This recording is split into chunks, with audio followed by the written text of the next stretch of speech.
გამარჯობათ მეგობრებო, მიმდინარე კვირა საკმაოდ დატვირთული იყო გეოპოლიტიკური მოვლენებით, მეტ-ნაკლები თავისი მნიშვნელობით. პირველ რიგში ბრიტანეთის სამეფო მონარქია ესტუმრა თეთრ სახლს და იქ გაიცვალა რაღაც პოლიტიკური რიტორიკა. დონალდ ტრამპის ადმინისტრაცია აცნობა კონგრესს, რომ ირანში სამხედრო მოქმედებები დასრულებულია. გაიმართა სატელეფონო საუბარი პუტინსა და ტრამპს შორის, რომელიც საათნახევარი გაგრძელდა და გარდა ამისა ჩვენ ვიხილეთ, ალბათ ქართული ფეხბურთის ისტორიაში საუკეთესო პერფორმანსი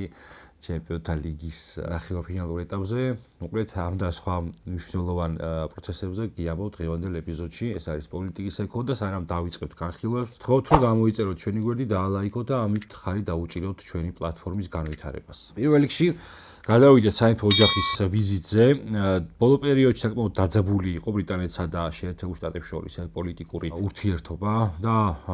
აი ბოლო დროიდან გავიხსენებ ყველაზე ესეთ ხვამაღალ განცხადებას ბრიტანეთის პრემიერმა სტარმერმა განაცხადა, რომ ამერიკა აიძულებს მას ჩაერთოს ომში, დაახლოებით იმას გავდა, ჩვენთან რო იყო პოლიტიკური დებატები და რიტორიკა გაჩაღებული, რომ მეორე ფრონტს აიძულებდა დასავლეთი საქართველოს რომ გაიხსნა რუსეთთან მიმართებით. ესეთი რიტორიკა გაისვა არა თბილისიდან, არამედ ლონდონიდან, სადაც ბრიტანეთის პრემიერმა ახლო აღმოსავლეთის კონფლიქტში, ესე იგი, ჩართვის იძულებაზე დაადანაშაულა შეერთებული შტატები. გარდა ამისა არსებობს რაღაც კონსპირაციული თეორიები, რომელსაც გადაცემის რაღაცა შემდეგ ნაწილზე გავამახვილებ ყურადღებას. ამ კონსპირაციული თეორიით ბრიტანეთსა და შეერთებულ შტატებს შორის არსებობს გეოპოლიტიკური ინტერესთა და დაპირისპირება და სწორედ ამათი გამოვლენაა ხოლმე ეს პოლიტიკური რიტორიკაში, ესე იგი ხვამაღალი და მკვეთრი განცხადებების გაცვლა. რა მოხდა თეთრ სახლში? თეთრ სახლში მოხდა ის, რომ ესე იგი მეფე ჩარლზმა რიტორიკულად შეახსენა, გარკვეული სარკასტული ხასიათი ჰქონდა მის ამ შეხსენებას, რომ თქვენ როგორც აი ამ ბოლო ხანებში ახსენეთო, რომ რომ არა შეერთებული შტატები მთელი ევროპას მოუწევდა გერმანულად საუბარიო და მე ესე იგი ვიტოვებ უფლებას რომ შეგახსენოთ, რომ არა დიდი ბრიტანეთიო, თქვენ მოგიწევდათ ამერიკელებს ფრანგულად საუბარიო. ესე იგი საკმაოდ ოვაციებით შეხვდნენ თეთრ სახლში, ესე იგი მეფის ამ სარკასტულ გამონათქვამს. აქვე მე დავაბატებდი ფრანგების სასიკეთოდ, რომ არა ფრანგები შეესაძლოა შეერთებული შტატები დღესაც ბრიტანეთის კოლონია ყოფილიყო, იმიტომ რომ საკმაოდ მნიშვნელოვანი წვლილი მიუძღვით მათ ამერიკის გათავისუფლების საქმეში, როგორც სამხედრო, ისე პოლიტიკური მხარდაჭერაში და ასე შემდეგ. თუმცა ეს გადახვევა დავტოვოთ ისტორიაში და დაუბრუნდეთ თვითონ იქ განვითარებულ მოვლენებს. ჩარლზის ვიზიტი ზოგადად განიხილება ხო ამ ანალიტიკოსებს შორის, როგორც ბრიტანეთსა და ამერიკის შეერთებულ შტატებს შორის, აი ბოლო დროიდანი დაძაბულობის განმუხტვის მცდელობა და რა თქმა უნდა, მან ახლა აი ამ სარკასტული მესიჯის მიღმა, სხვა მნიშვნელოვანი პოლიტიკური მესიჯებით ჩაიტანა შტატებში და ნიშანდობლივია ის, რომ ჩარლზმა ახსენა, რომ საკმაოდ ბრიტანეთი და ამერიკა აქვს ისტორიაში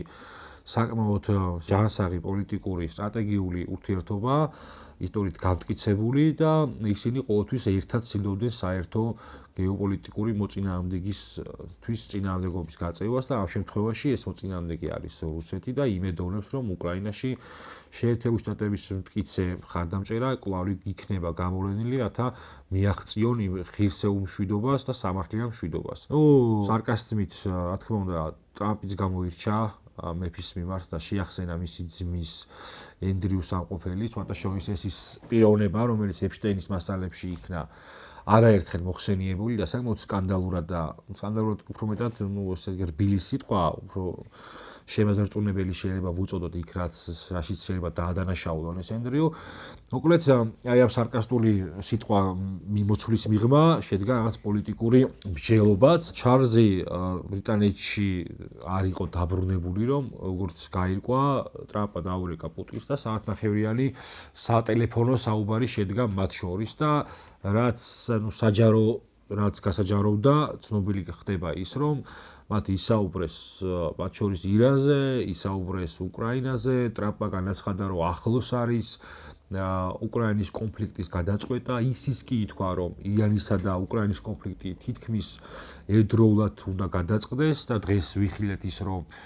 კონგრესს აცნობა ტრამპმა, რომ დამთავრებულია ირანში სამხედრო მოქმედებები. ჩვენ ხა ირანის სამხედრო ოპერაცია არაერთხელ შევაფასეთ გადაცემებში და შეგიძლიათ ნახოთ იქ თუ რა საზრებები ქონდა აი ამ კონფლიქტთან მიმართებით, არაფერი ისეთი სასიკეთო ამერიკელებთან და პირიქით რაღაცნაირად ცალსახაა, რომ ის ენერგოკრიზისი, რამაც გამოიწვია ირანის სირიაში განვითარებულმა სამხედრო ოპერაციამ, უფრო ძვირი დაუჯდათ, ვიდრე თუნდაც აიათოლა ალი ხამეინის მკვლელობა ან გუშაქთა არმიის ისტაბლიშმენტის განადგურება, ან თუნდაც ინფრასტრუქტურის განადგურება, რაც ირანში მოხდა, იმიტომ რომ ამას არა მხოლოდ ირანის ინფრასტრუქტურა შეეწირა, არამედ ამერიკის უსაფრთხოების სამხედრო ბაზები თელ ახლო აღმოსავლეთში და სხვათა შორის აქვე უნდა ვახსენოთ ისიც, რომ ამ კვირაში გაერთიანებულმა ემირატებმა განაცხადეს, რომ ისინი ტოვებენ ოპექს და ეს საკმაოდ მნიშვნელოვანი დარტყმა შეიძლება იყოს ზოგადად ორგანიზაციისთვის და ზოგადად სოფლიო სანავთობო პოლიტიკასთან მიმართებით, რადგანაც ის გაერთიანებულ საამირო ფიქრობს, რომ არ შეიძლება რაიმე ორგანიზაციამ შეზღუდოს სუვერენულ სახელმწიფოთა უფლება და დაუწესოს კვოტები ნავთობით ვაჭრობაზე, რადგან ყველას აქვს ესე იგი უფლება გაყიდოს იმდენი, რამდენიც სურს და მიაწოდოს ბაზარს მოთხოვნის შესაბამისად. ესეც საკმაოდ მნიშვნელოვანი გეოპოლიტიკური საკითხია და რა გავლენას მოახდენს ეკონომიკაზე, მათ შორის ნავთობპროდუქტებით ვაჭრობაზე, ამას მომავალში კიდევ უფრო მკაფიოდ ვიხილავთ და იქნება არის თუ არა ეს გამოძახილი იმისა, რომ ამერიკის აი ამ ირანთან ომის შემდგომ ამერიკის უსაფრთხოების სისტემა ჩამოიშალა იმ ხრივ, რომ ის აღარ აღიქმება როგორც გარანტია ახლო აღმოსავლეთის სახელმწიფოებისათვის უსაფრთხოებისა, რადგან ირანის ბალისტიკური რაკეტები საკმაოდ დიდი სიზუსტით ანადგურებდა ამ სამხედრო ინფრასტრუქტურას და ამის გამოვლენა არის თუ არა ის, რომ ის ტოვებს ამ ოპექს საამიროები და მოყვება დომინოს პრინციპით სხვა სახელმწიფოთა მხრიდან იგივე ნაბიჯების გამეორება, ამას მომავალში ვიხილავთ და რაღაცა მკაფიო ვარაუდს ვერ ჩამოვაყალიბებთ ჯერჯერობით. დაუბრუნდეთ ისევ ბრიტანეთსა და შეერთებულ შტატებს და ზაარს პუტინთან. მართალია კონგრესს აცნობა, რომ ირანში დასრულდა ეს სამხედრო ოპერაცია, თუმცა ასევე მალევე მოყვება თუ არა უკრაინაში კონფლიქტის განეიტრალება ჯერჯერობით რთული საკითხია, იმიტომ რომ უკრაინა საკმაოდ წარმატებით ახერხებს თავიანთი დრონებით, ესე იგი, რუსეთის ტერიტორიაზე სტრატეგიული ობიექტების დაბომბვას და ამის შესახებ პუტინმაც კი სატელეფონო საუბარში აღნიშნა და ამას ტერორისტული აქტი უწოდა უკრაინელთა მხრიდან და სამშვიდობო ობიექტების ნუსხაც კი გადასცაო შეერთებულ შტატებსო, იყო ამაზე საუბარი, თუმცა ნიშანდობლივია ის, რომ როგორც კი აი რაღაცნაირად ეს ისევ უკრაინის კონფლიქტის განმოხტვაზე დაიწყო საუბარი, უკრაინაში კვლავ აგორდა კორუფციულ სკანდალზე, მინიჩის საქმეზე, ახლა დღეს ამ სკანდალს არ გავარჩევ, თუმცა ერთი მნიშვნელოვან ფაქტს გაუსმენ ხაზს, რომ როგორც კი ტრამპისა და პუტინის შორის ან ამერიკელთა მხრიდან ზელენსკისთან მიმართებით საუბარი დაიწყება აი ამ კონფლიქტის განმოხტვაზე და რაღაცა შუალედური წინადადების მიღებაზე, სადაც რაც კი გასაჯაროდა ყველა ესეთი შუალედური წინადადება რუსეთის ინტერესები უფრო არის გათვალისწინებული მეტანაკლებად. ყველა ამ ესე იგი ზავის მოთხოვნის პარალელურად უკრაინაში ხდება კორუფციული სკანდალის წამოწევა წინ და საქმეში ჩახედული პიროვნებები არც თუ ისე უსაფუძვლოდ ფიქრობენ, რომ ეს არის შეერთებული შტატების მიერ დაქვემდებარებული ნაბუს ანტიკორუფციული ბიუროს ინსტრუმენტად გამოყენება და ზეწოლის მექანიზმი ზელენსკის ადმინისტრაციაზე, რომ რამენაირად მოაწილონ იქ ასე იგი სამშვიდობო შეთანხმებას ხელი. სატელეფონო საუბარში რაც გასაჯაროდა ითქვა ისიც, რომ პუტინი თანახმა მიუჯდეს მოლაპარაკების მაგიდას იმ გასაჯაროებული სამშვიდობო შეთანხმებების პირობების შესაბამისად. ეს ცნობილი პუნქტებია, სადაც რუსეთი ითხოვს მისთვის მნიშვნელოვან საკითხების გადაწყვეტას, რაზეც ზელენსკი, რა თქმა უნდა, უარზეა. დაუბრუნდეთ ამ კონსპირაციულ თეორიას ბრიტანეთსა და შტატებს შორის შესაძლო გეოპოლიტიკური ინტერესების წინააღმდეგობისა. ეს ჩვენს რამოდენიმე გადაცემაშიც გვაქვს ნახსენები და დღეს უფრო მოკლედ გეტყვით ამ ამბავს. მოკლედ თქვენ კარგად იცით, რომ კონტინენტური ევროპა განიხილებოდა საუკუნეების მანძილზე ბრიტანეთის გეოპოლიტიკის მთავარ საყრდენ ძალად და იქ სულ ინგლისი თუ რამე კონფლიქტში ერთვებოდა, იქნება გამომდინარე, რომ ძალათა ბალანსი დაეცვა, იქნებოდა ეს პირველი მსოფლიო ომი თუ მეორე მსოფლიო ომი. მას შემდეგ რაც უკვე კოლონიალისტური ბრიტანეთის იმპერიის ზეობის ხანა დასრულდა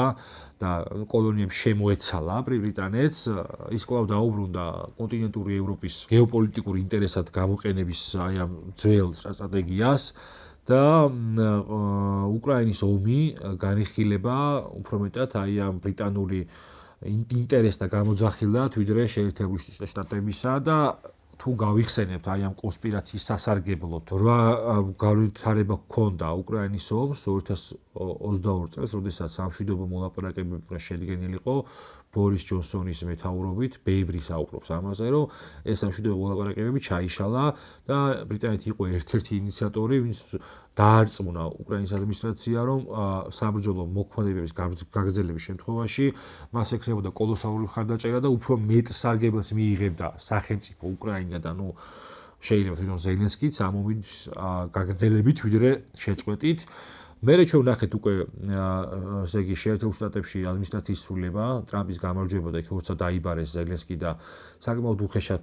ესე იგი ისაუბრნენ თეთრი სახლის ოვალურ კაბინეტში. ამის შემდგომ ზელენსკი გაფრინდა ისევ და ისევ ბრიტანეთში და ბრიტანეთმა მოახერხა ევროპული კოალიციური სახელმწიფოთა შედგენა, რომელმაც გააგრძელეს უკრაინის მხარდაჭერა. ტატებმა ისიც განაცხადა, რომ ისინი შეუჩერებდნენ ფინანსურ მხარდაჭერას უკრაინაზე. მოკლედ ყველა ამ კონფლიქტში ზელენსკისა და ახალ ადმინისტრაციას შორის შუამავალი ყოველთვის იყო ბრიტანეთი და ცდილობდა უკრაინის მხარი დაეჭირა. როგორც კი ირანში დაიწყო ახალი კონფლიქტი, საპასუხოდ აი ამ უკრაინის კონფლიქტში ტრამპის არც თუ ის სახარებია რომ დამოკიდებულებისა, ევროპამ გამოავლინა ანალოგიური დამოკიდებულება ირანთან მიმართებით და ჩვენ დასაწყისში ის ვახსენეთ, რომ ლონდონი ადანაშაულებდა მას მეორე ფრონტის გახსნის ცდილობაში. ირანის კონფლიქტში ასევე ვიხილეთ ესპანეთის, გერმანიის, იტალიის და მთელი რიგი ნატოს წევრი ევროპული სახელმწიფოების დემარში, რომ ისინი არ აპირებენ არათუ მხარდაჭერა გამოუცხადონ ისრაელ ამერიკის შეერთებული შტატების ინტერვენციას ირანში, არამედ საჰაერო სივრცეების კი დაუკეტეს და არ მისცეს მათ სამხედრო თვითმფრინავებს ესარგებლად მათი საჰაერო სივრცეებით. ამაზე ტრამპმა არაერთხელ განაცხადა, რომ ეს არის ღალატის ტოლფასი, რომ ის ვერ ხედავს ნატოს ალიანსის ფუნქციას ამ შემთხვევაში. ამ კვირაში ტრამპმა ისიც განაცხადა, რომ გერმანიიდან და ესპანეთიდან გაიყვანს ამ ამერიკულ ჯარებს და ალბათ ნატოს რომელიმე სხვა ქვეყნის ტერიტორიაზე განათავსებს. შეიძლება საერთოდაც გამოიყვანოს და ეს იქნება უპრეცედენტო შემთხვევა, რომ ევროპა დარჩება ამერიკული უსაფრთხოების გარანტიების გარეშე. პრინციპში ამ რიტორიკას ევროპელი ლიდერები პერმანენტულად ასაჯაროებენ და ამბობენ კიდევაც, რომ დროა ევროპამ საკუთარ უსაფრთხოებაზე იფიქროს. მოკლედ ევროპულსა და ამერიკული დაპირისპირების ახალი ეპიცენტრი აღმოჩნდა ირანი და ირანის კონფლიქტი რო შევაჯამოთ ამ მხრივ, რა თქმა უნდა დაზიანდა ერთი მხრივ ამერიკული უსაფრთხოება ის სისტემები ახლო აღმოსავლეთში, დაზიანდა უკიდურესად ირანის ინფრასტრუქტურა და ის ისტაბლიშმენტი, რომელიც ლიკვიდირებული იქნა, თუმცა აი ამ ჰორმუზის სრუტის ბლოკადიდან ყველაზე მეტი ზიანი, ანუ ენერგო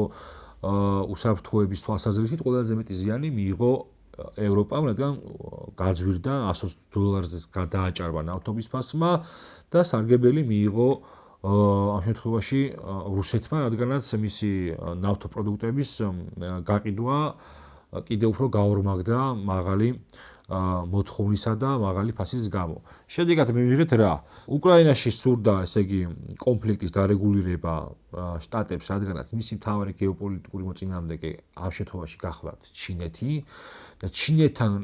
კონკურენცია მისთვის აუცილებელია რაღაცა რეგიონალური ძლავრი კავშირი შეიქმნას და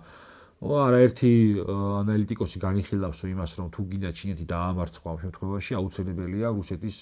სიმპათიები იყოს შენს მიმართ, რადგანაც მთავარი, ესე იგი, ძალა, რომელიც კონტინენტზე შეაკავებს ჩინეთს, ეს არ არის ინდოეთი, არამედ არის რუსეთი. და სწორედ აი ამ კონსპირაციულ თეორიაში თუ განვიხილავთ, იყო ცდილობა, რომ შეერთებულ შტატებსა და რუსეთს შორის დამთმარიყო ურთიერთობები და ამის გამოძახილია ალიასკაზე მათი შეხვედრა და აი ამ ურთიერთობის დათმობას ეწინააღმდეგებოდა ბრიტანეთი და ცდილობდა უკრაინის ფრონტის გააქტიურება და ამ შემთხვევაში ახალი კონფლიქტის კერის გაჩაღებით, რასაც შეიძლება ირანის კონფლიქტი უწოდოთ, კიდევ უფრო მეტად მოხდა ზეწოლა, მიუხედავად იმ ზარალისა, რაც შტატებმა მიიღო და მის ეკონომიკას შესწევს ასე თუ ისე ამ ზარალის ისე მიჩქმავა, რომ დიდი, ესე იგი, დარტყმები არ მიიღოს და აი ამ ეკონომიკური, ესე იგი, წნეხით კიდევ უფრო მეტად შესუსტდა ევროპის კონტინენტური ევროპის მდგომარეობა და შეიძლება იყოს განხილული როგორც ზეწოლის ინსტრუმენტი იმისა, რომ უკრაინის ფრონტზე რამენაირად დარეგულირდეს ის ურთიერთობები, რაც მერე საომავლოდ საშუალებას მისცემს რუსეთსა და შეერთებულ შტატებს, უფრო მეტად შეერთებულ შტატებს, რომ რუსეთთან თბილი პოლიტიკური ურთიერთობებით გაზარდოს ზეწოლა ჩინეთზე. თუმცა ეს რა თქმა უნდა კონსპირაცია და ძალიან ბევრი წინააღმდეგობა არსებობს ამ თეორიის გასამართლებლად. და მომავალში ალბათ ვიხილავთ რომელი ვერსიაა სწორი, ეს კონსპირაციული თუ ზოგადად ისაც ვუყურებთ რეალ პოლიტიკაში. ზოგადად მოვიდეთ ჩვენს რეგიონზე, აზერბაიჯანმა გაწყვიტა ყველანაირი, ასე იგი, ურთიერთობა ევროკავშირთან და ევროპარლამენტთან, ეს ალბათ მნიშვნელოვანი გზავნილი არის ევროპული ბიუროკრატიისათვის, რადგან კავკასიაში მათ არაერთი მცდელობა ჰქონდათ, რომ რამენაირად აღედგინა თავიანთი გავლენა სომხეთთან მიმართებაში გააქტიურებულია, რა თქმა უნდა, ურთიერთობები, თუმცა ჩვენ შემთხვევაში, რა თქმა უნდა, ეს დაძაბულობა არსებობს და დაპირისპირება ხელისუფლებისა და ევრობიუროკრატიას შორის, ხოლო აზერბაიჯანთან ჩათვალეთ, რომ ყველაფერი ამ ეტაპზე მაინც დასრულებულია. საკმაოდ მნიშვნელოვანი იყო ასევე სომხეთსა და საქართველოს შორის საზღვრის დემილიტარიზაციის პროცესი. სომხეთის პრემიერმა განაცხადა, რომ დემილიტარიზაციის პროცესზე შეთანხმების პროცესი მიღწეულია საქართველოს მხარესთან და ეს კავკასიის უსაფრთხოებისათვის პოზიტიურ ამბავთ შეიძლება შეფასდეს, რადგანაც არ იქნება რაიმე სადავო ორ სახელმწიფოს შორის. რეგიონულ პოლიტიკას რო დაუბრუნდეთ ისევ და ისევ ირანს, ჩვენ ვიხილეთ უნიკალური კადრები, როგორ გადის ირან-პაკისტანის საზღვრიდან ნავთობები, რაღაცა ხელნაკეთი კუსტარული კასრებით და ზოგს, რა ვიცი, აქლემით, ზოგს მოტოთი, მანქანით გააქვს ნავთობპროდუქტები და როგორც ამბობენ, ეს არის საკმაოდ რაღაცნა ესეთი კორუფციული მეთოდი ექსპორტის, ირანული ნავთობპროდუქტების ექსპორტის გაზრდის მცდელობისა და დაახლოებით 2%-ია საუბარი, 2% საკმაოდ დიდი თანხებია, რა თქმა უნდა, ისტორიაში მსგავსი რაღაცა მასიური შემთხვევა არ მახსენდება და საკმაოდ ხაზს უსმევს ახლო აღმოსავლური პოლიტიკის სპეციფიკას ეს შემთხვევა. ალბათ ესე არ გაგრძელდება ეხა მოტოციკლებითა და მანქანებით მასიურად მოახდინოს საკუთარი ნავთობპროდუქტების ექსპორტი, ეს არ არის სერიოზული, თუმცა აი ჰორმუზის სრუტესთან დაკავშირებული ბლოკადების გამო და საერთაშორისო სანქციების გამო ეს პატარა ხვრელი შეიძლება მნიშვნელოვანი სარგებლის მომტანი იყოს ირანისათვის, თუმცა ის ჰორმუზის სრუტეს ბლოკადაც, კვაზი ბლოკადაც შეიძლება შეფასდეს, რადგან ვისაც კარგი ურთიერთობა აქვს ირანთან, ყველა ტანკერი ახერხებს, რომ შევიდეს და ივაჭროს ირანთან ნავთობპროდუქტებით. ასევე მნიშვნელოვანი ინფორმაცია გაავრცელა ირანის გუშაქთა არმიამ, მან დაემუქრა არა მხოლოდ დასავლეთს, არამედ ახლო აღმოსავლეთის სპარსეთის ყურის ქვეყნებს, რომ მას გააჩნია მათ ზეწოლის სხვა მექანიზმიც, გარდა ამ ჰორმუზის სრუტის ბლოკადისა და ამერიკული უსაფრთხოების სისტემების ლიკვიდაციისა, ეს არის ინტენტის კაბელი, რომელიც, ესე იგი, განთავსებულია ზღვის ფსკერზე და მისი გათიშვა წარმოადგენს კოლოსალურ დანაკარგს სპარსეთის ყურის ქვეყნებისათვის, რადგანაც გაითიშება არა მხოლოდ ტენეტი და ადამიანები ერთმანეთთან კონტაქტს შეძლებენ, არამედ მთელი საბაკოს სექტორი და ფინანსური სექტორი იქნება ამორტიზირებული, რაც კიდევ უფრო მნიშვნელოვან დანაკარგებს მოუტანს მათ ეკონომიკებს. გარდა ამისა, გავრცელდა კალიფორნიელი პროფესორის მიერ და ამაზე ირანი საუბრობდა კიდევაც ესეთი მოსაზრება და ამდენად ამტკიცებენ ამას არ ვიცი, თუმცა ფაქტია, რომ არსებობს ესეთი მოსაზრება, რომ შეერთებული შტატები ახდენდა კლიმატის კონტროლს ირანზე და ეს კლიმატის კონტროლის მიზანი იყო ის, რომ სანქციების გამო ჩამოშლილი ირანული ეკონომიკისთვის დამატებითი ზიანი მიეყენებინათ და მოკლედ იყო საკმაოდ დიდი გვავლები ირანში, რაც აისახა მე სოფლის მეურნეობის პროდუქტებზე და გამოეწვიათ ამითი დარტყმა აი ამ აგროკულტურაზე, ეკონომიკაზე და ასე შემდეგ და რაც იმას შემდეგო რაც ჩვენ მოვახდინეთ აი ამ ამერიკული ბაზების განეიტრალება ეს ესე იგი რთული კლიმატური პირობები შეიცვალა, გაისო ტბები, წამოვიდა წვიმები და ასე შემდეგ. რამდენად არსებობს გავსი ტიპის იარაღი და რამდენად გამოიყენა ეს შტატებმა ჯერჯერობით ესე გადაჭრით ვერ ვიტყვით, თუმცა მნიშვნელოვანი ინფორმაციაა და ხას უსვავს თანამედროვე ტექნოლოგიებზე და თანამედროვე ომის სპეციფიკაზე. ეხლა მთავარი ამბავი რაც მოხდა ქართველებისთვის და ცოტა ხინა ამ გეოპოლიტიკას ჩამოშორდეთ და შიდა პოლიტიკური ნიუანსით შემოვიტანოთ. ეს იყო კვარას გასაოცარი თამაში მიუნხენის ბაიერნის წინააღმდეგ. 2 გოლი, ორივე გადამწყვეტ მომენტში და ჩვენ ალბათ ბედნიერები უნდა ვიყოთ, რომ ყავს ესეთი ადამიანი, რომელიც საქართველოს სახელს სოფლიო სპორტის ყველაზე მნიშვნელოვან ესტაფეტაზე ღირსეულად წარმოაჩენს და არ ვიცი თუ კი ვინმე დიპლომატიური საქმიანობით რაიმე შედეგი მოუტანია საქართველოსათვის ბოლო წლებში ამათ ყველაზე დიდი ფიგურები არიან პირველ რიგში რა თქმა უნდა ეხლა ამ შემთხვევაში კვარა და მე ის ყველა ის ღირსეული სპორტსმენი რომელმაც თავისი ქვეყნის დროშა სოფლიო ესტაფეტაზე ღირსეულად ააფრიალა. რავი, უსურვოთ კვარას წარმატება მომდენო ეტაპზეც, ბაიერთან მიუნხენში ძალიან რთული თამაში იქნება და უსურვოთ ფინალში და ასე შემდეგ და იგივედია განაცემის ჩაწერამდე საუბრობდით იმას, რომ გააჩნია სოფლიო ჩემპიონატს ვინ მოიგებს. თუ ისეთმა ქვეყანამ მოიგო, რომ კონკურენცია ოქროს ბურთზე კვარას მიმართებით ნაკლები იყო, ჩვენ გვექნება უდიდესი შანსი იმისა, რომ პირველად სოფლიო ისტორიაში ქართველმა ფეხბურთელმა მიიღოს ოქროს ბურთი და კვარა ამას ნამდვილად იმსახურებს. საწყენია ის რომ ადამიანთა მიმართ გულშემატკივრობა საქართველოში ვიღაცებს ესე გაეგებათ ვიწრო პოლიტიკური ინტერესებით და ამეჭმა საქმე დაამტკიცა ის რომ პოლიტიკური ინტერესებზე მნიშვნელოვანი არის შედეგები, რასაც მოაქვს მას ქვეყნისათვის და ზოგადად იმ საქმისთვის, რასაც ემსახურება და უსურვებ ყველა იმ ადამიანს, ვინც რამენაირად დაითორგუნა აი ამ პოლიტიკური манипуляციებით ამ პოლიტიკური ვიწრო იდენტობიდან გამომდინარე მათ მხრიდან შევიწროვდა რომ მეგობრებო ყურადღება არ გაამახვილოთ პირიქით მხოლოდ საქმეს და შედეგებს შეუძლია ამ ბოლოტიანების გაჩერება და დღეს ეხლა როდესაც ჩვენ აი პერფორმანსი ვიხილეთ ხო აი საოცარი პერფორმანსი კვარასი ბოლოტიანებს არ შესწევდათ ძალა რომ იქ სადღაც თუნდაც კომენტარებშიც მავნებლური შინაარსის კომენტარები დაეწერათ. თუმცა ჩვენ გვახსოვს რომ აი ცირე ისეთი თამაში თუცა არ წაუვიდა ეს ხალხი მობუქრობს ისევ და ამიტომ ყველას უსურვებ იმას რომ შედეგებით დაამტკიცოს საკუთარი ღირსეულობა და შედეგებით გააჩუმოს ის მავნებლური ენები რომლებიც აზიანებენ არა მხოლოდ ვიღაცის პირად ცხოვრებას არამედ აზიანებენ ქვეყნის საქმეს და რაც უფრო მეტად შევეცდებით რომ ეს შედეგი თვალსაჩინო იყოს ჩვენი ნამოქმედარისა მით მეტად შევიწროვდებიან ეს ბოლოტიანები და ალბათ ქვეყნის გამარჯვება სწორედ აი ამ გზაზე არის ყველაზე ხელშესახები. მადლობა ყურადღებისათვის.